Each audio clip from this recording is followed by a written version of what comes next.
Bismillahirrahmanirrahim. Assalamualaikum warahmatullahi wabarakatuh. Alhamdulillah wassalatu wassalamu ala Rasulillah amma ba'd. Para peserta tahsin online Rumah Quran Baitul Izzah Surabaya rahimani wa rahimakumullah. Kita akan melanjutkan pembelajaran kita pada surat yang baru, yaitu surat An-Nasr, ya, surat An-Nasr. Sebelum kami jelaskan beberapa hal penting yang ada pada surat tersebut, kami akan coba bacakan surat An-Nasr tersebut. A'udzu billahi minasy syaithanir rajim. Bismillahirrahmanirrahim.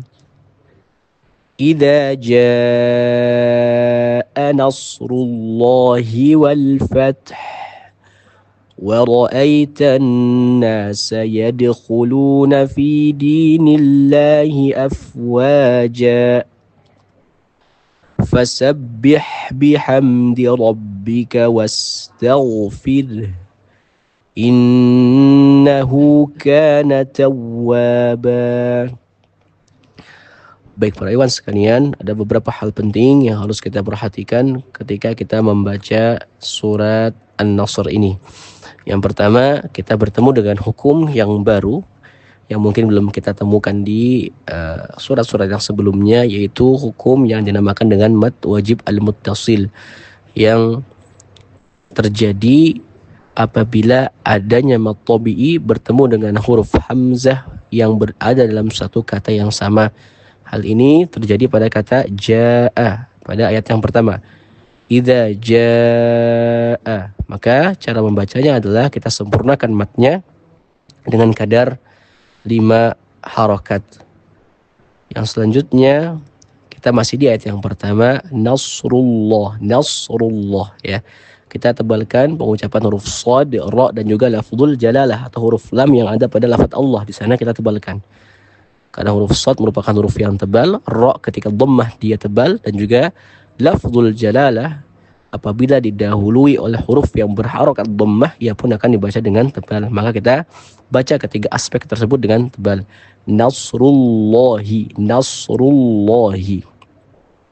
Yang selanjutnya kita perhatikan pada akhir ayat, yaitu wal fath, wal fath.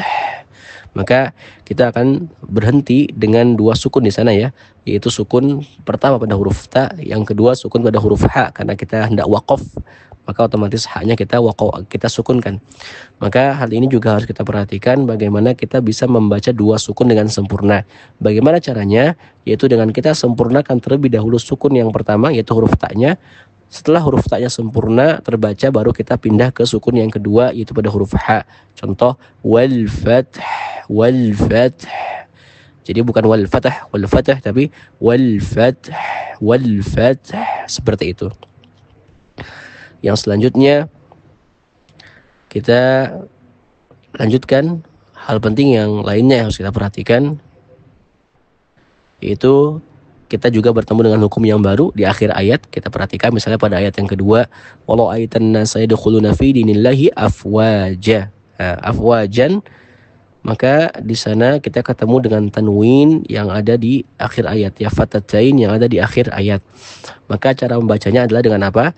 Dengan kita buang tanwinnya dan dijadikan huruf yang berharokat fathah dengan ditambahkan panjang 2 harokat.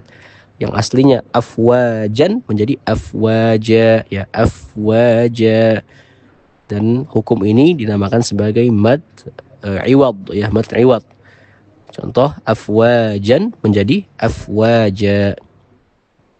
Dan yang selanjutnya pada ayat yang terakhir kita perhatikan fasabbih bihamdi rabbika wastaghfir. Pada kata istaghfir kita perhatikan, yang pertama sin kita jelaskan, lalu ghain juga kita tebalkan, lalu juga kita ketemu lagi dengan 2 huruf yang kita sukunkan apabila kita waqaf, yaitu pada huruf ra dan juga pada huruf ha. Maka kedua huruf tersebut harus dibaca dengan jelas sukunnya. Contoh wastaghfir, wastaghfir, ya. Terdengar keduanya, baik itu huruf ra maupun ha, keduanya sama-sama terdengar dengan jelas sukun yang dimiliki oleh kedua huruf tersebut. Dan yang terakhir, innahu kana tawwaba, ya, huruf waw kita perhatikan di sana bertasydid. Maka apabila huruf waw bertasydid, ada yang dinamakan dengan naber, yaitu tekanan. Contoh, innahu kana tawwaba, tawwaba, seperti itu. Barakallahu fikum. Wassalamualaikum warahmatullahi wabarakatuh.